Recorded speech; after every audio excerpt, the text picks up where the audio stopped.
After Malcolm Marshall, Wazim Akram was the Wazim Akram, feared bowler. I would think after him, he would be the best bowler that I had faced. Winning World Cup T20 in 2016 by West Indies is one of your most successful historical achievement. It is the most. It is the most. There's no one-off. That's. Do you enjoy taking iftar?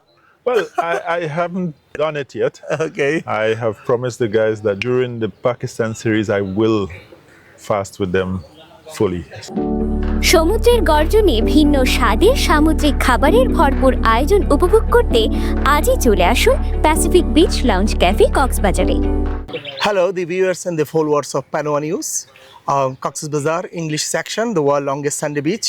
Today we'll be talking with one of the greatest coaches in the history of Bangladesh and also across the cricket world, Mr. Phil Simmons, the former national cricketer and a successful coach of West Indies. So welcome to Panowa News. And as you know, Bangladesh has got historical ties with West Indies, as we have got the former West Indian cricketer, got the greatest coaches. Now we are following the suit. So the first, what I would like to ask you the first time is, before coming back to Bangladesh cricket, so as a cricketer, you are another famous Trinidadian after Gary Subers, I must say. So isn't it why it is called Port of Spain in Trinidad, and also it is called Port of Spain? I know there are many reasons, geographical reasons, but what do you think of? No, the reason why it's called Port of Spain is that when Christopher Columbus first came, he was sanctioned by the King and Queen of Spain. And that's why when he discovered Trinidad, as they say, he discovered it. But it was named the Port of Spain because that's where he landed there. He landed it. But how do you introduce yourselves? You're from the Port of Spain or you're from Trinidad? I'm from Trinidad and Tobago. Tobago, that's right. Okay, then. One country, but two islands. Ah, great. So, what is the most, I must say, successful achievement in your career as a player, not as a coach? Do you want to say you became the man of the series in one of the tournaments in Middle East, or what do you? Look, I don't look back on my career like that. I look back on my career and say that we won a number of different series as a West Indies team, and that's how I like to look back on my career. Famously, which one? The biggest one, we won a series against Australia in 92. 92. And that series, we came back from one down. We won the fourth test match by one run, and then we won the last test match. So that would come to mind as maybe the most famous success, or some of the good memories. Yeah. So what will you say the best roommate or the best companions you ever played with? Who do you admire with you? Best companions? Yeah. All my teammates were good. All my teammates good. I was close to Kohinoor because we played down from under 19 for West Indies from that time. So we were good friends from that time. So if you're talking about who would be the closest, I think he would have been the closest to me during my career. But all of us were close. How did you enjoy playing with Brian Lara? Who wouldn't enjoy playing with Brian Lara? I think everybody does. Yeah, I think the case of the matter is that you enjoyed watching him bat when you were batting with him, and you enjoyed watching him bat when you were sitting outside. That's right. And he was scoring runs, so it was always great to have him in your team as the leading run scorer. I was lucky to be there when he scored the 375. So, you know, on days like that, you thank God that you've been part of it. Absolutely, right. You've been part of history. So that's it right. was great playing with him. You know. Phil, as a bowler, who is the batsman that you face most challenging to bowl against? To bowl again, I didn't bowl that much in test matches. If I have to think about batsmen, I think one of the hardest to bowl to would have been Steve Waugh. Yeah, I think Javid Meander too was hard. You know, so you have great batsmen at that time, and I think if you would add, then the main one who would have been most difficult would have been Sachin. Sachin. Everybody says so. Well, Yeah. the thing about it is that you know from his records, but again, from being on the field and playing against him, it's a different level. So, if I had to pick one, it would be Sachin. Sachin, I got it. So, Phil, as a batsman, who was the most fearsome bowler that you ever faced in your career? That's an easier one. When I look back at my career, I didn't face much of Malcolm Marshall. He was on my side most of the time, so that was good. But after Malcolm Marshall, Wasim Akram was the feared bowler. I would think after him, he would be the best bowler that I had faced outside of my own bowlers. That's right. Okay, let's come back to your coaching career. You coach Zimbabwe, you coach Afghanistan, you coach Ireland. One of the interesting question is, do you still remember the day Ireland lost 5 for 111 and still won the match, chasing 328? You were the coach of Kevin O'Brien, right? Yeah. Did you really think that you're gonna make it? The Ireland might take the team home? Did you ever think that? Did you even still do you believe that you won the match? Well, it's not a matter I believe we won the match. We won the match, but the point is that if you know the Irish, there's never a give up with the Irish. Right. But that's the way we played the game. That's where we tried to get in our heads that anybody can win the game for us. And that day it was Kevin. Just Kevin. Other games, we played different games where it was different people. So that's the idea we try and get in everybody's head, that you don't leave it for anyone. On your day, you have to win the game. He decided that was his day. Yeah. That's right. So did you particularly advise him when they were in big trouble, losing 5 wickets? Did you tip him how to, because he was so aggressive, he continued playing the shots and made the tone in 60 balls, something like that. Did you specifically order him to play or he just played his natural game? No, we don't order anyone to play in this cricket. At international cricket, you work and you practice to put yourselves in different situations. And we've been practicing for these situations for a long time. So when they come up, he knew what to do. So nobody had to tell him, but look, you play your own game. That's how we practice. You practice for the situations, and when the situation comes, you try and grab it. And that day, he grabbed it.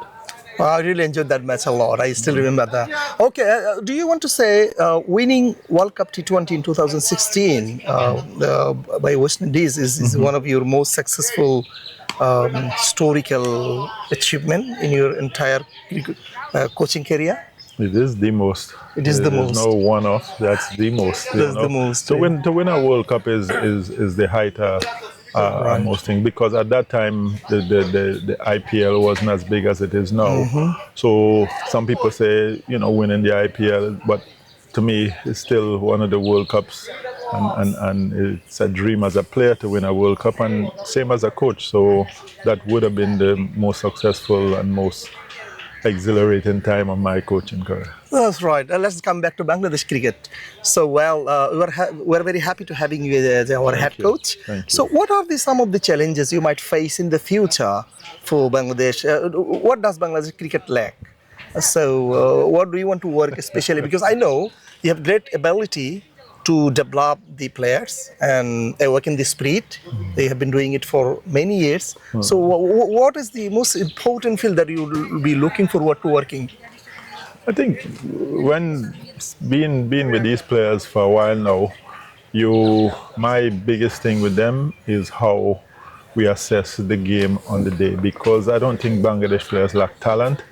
But I think the assessment of the situation on the day is what we have to work on a lot more now.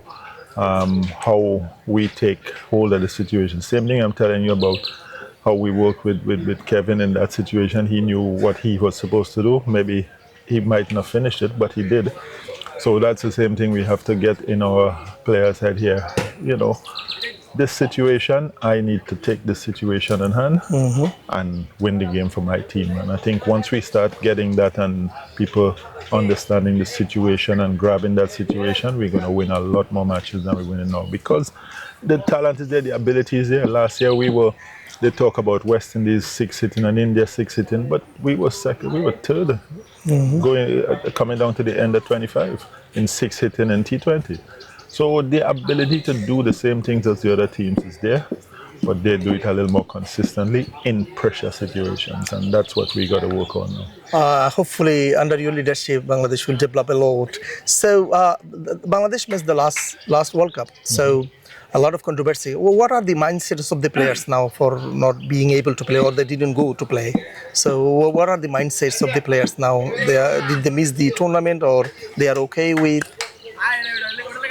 As a player, and first of all, I'm going to tell you about myself. As a player, there's no way you could be happy to miss a World Cup. A World Cup, it is the biggest tournament for nations, and especially a Bangladesh and a Sri Lanka and people like that. These World Cups are something that players look forward to, right? And that's my part on it. But the players themselves, the players are hurting. The players are hurting a lot, and now we start moving away from it because we have to prepare for Pakistan. But the hurt will live on, because I think players would still be watching the semi-final and final coming up and thinking that, boy, we could have been there. We could have been playing in a semi-final in a World Cup or a final in a World Cup, and that's when things hurt. But we are trying to, get past it.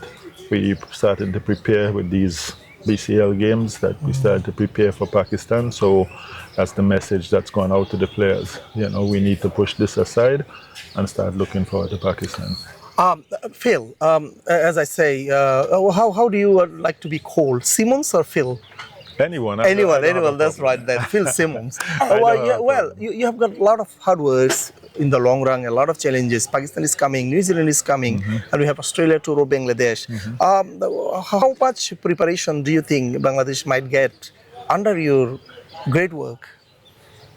Well, we get all the preparation that we can get.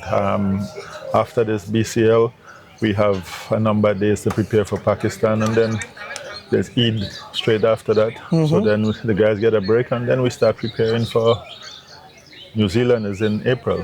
So that's how we have to continually do it. We have to balance how much rest we give them as to how much work we do. So we take as much as we can get in the preparation part. Okay then, let's come back to my city, Cox's Bazar, the world's longest sandy beach. So this is the city we love most, and our town, our beloved Cox's Bazar. What brings you in Cox's Bazar, and what about the talent hunt? So do you still you see them playing 18 years old boys? So do you find do you also seek the talent among the cricketers? What brings you here in Cox's? Well, it's a final. It's the 4-day final, and it's nice that I have a day off. May have another 2 days where I can come and I can sit down and watch, and because I don't get much chance to watch the NCL, because at that time, most of the time we have cricket. So it's nice to come and see the youngsters in whites. I haven't seen youngsters playing in whites for a while. So it's nice to come and see them in whites, see the qualities, and so far, the morning session, the quality of cricket has been good. I must say one thing, the wickets down here the wicket we're playing on has been good today too. So, it's nice for me to watch cricket and to watch youngsters. It's also nice for the youngsters to understand that I am here to watch and see, someone might stand out. You never know, but it's nice to see them play at this level especially. How much do you like the ground? We have got two grounds, academic ground and the main ground. How much do you like the stadium? How much do you like the ground? No, I mean, the ground looks good. The wickets look good. The nets look good. I think my only issue here is that we need to make sure that the pavilion and the dressing rooms are of the quality that if the national team decides we want to hold a camp down here, then the quality of the facilities is there. And I'm just watching the stadium in the main ground, and I know that it's an act of nature that has it like that. But in order for the national team to start coming down here, I think we've got to try and fix up these things. Right. Tariq Rahman is the new Prime Minister of Bangladesh. Hopeful, what we think of, what we are expecting under his rule, Bangladesh cricket will see some glorious moment, will see some success. What do you expect from him also, from the government? I don't know. I don't know what to expect. I don't look at. I look at the fact that BCB, we can do things because BCB is about cricket. If he adds something, or if the government adds something to what BCB wants to do, well, then that's a big plus. You know, I don't know A from B with That's the right, I politics. understand. So, But yeah. I have only two more questions. Then I must. I will leave you. So, Phil Simmons, thank you so much for talking to us, to especially Panowa News, in English section. So, apart from the cricket game, it is month of Ramadan. I know a lot of people enjoy taking iftar. Do you enjoy taking iftar? well, I haven't Taking it. done it yet. Okay. I have promised the guys that during the Pakistan series, I will fast with them fully. So I've done it before. I've done it with Afghanistan. So it's not it's not a strange thing to me. That's right. We were just before World Cup in 2019. Was Ramadan, so we did it in Scotland. Again, back to cricket. Gary Soubers, Brian Lara, and BB and Richards. If you are going to be asked to choose someone, who will you choose then? My favorite player, all right, let me get it right. The greatest player ever to play the game is Sir Gary Soubers. Gary Soubers. But my favorite batsman is Sir Vivian Richards. Vivian Richards. I got it. You gave the answer intelligently. So the last question is, what is the message of the young cricketers who are playing the game across the country? Yeah. What is your what is your advice to them? My advice is nothing. When people come and they see players playing on the field or in a tournament or in a game, all those players at the big level, you're watching World Cup final now, all the hard work has been done already. So the game itself is not to do the hard work, the game itself is to express themselves. You see Sergeant Sampson last night, he expressed himself because all the hard work, if you hear him speak after, all the hard work was done beforehand. So they have to do all the hard work in practice, on their days off, extra work, and then they will shine in the middle. Inshallah. So the viewers, it is one of the most important assignment in my life. I have got Phil Simmons with me, and he was so cordial and smiling. He gave all the answer I asked him, and thank you so much. Hopefully, in the future, we'll meet him again, and we'll invite him into our studio in the long run, and hope Bangladesh will develop massively under his coaching and under his leadership. Thank you all. Here we say goodbye.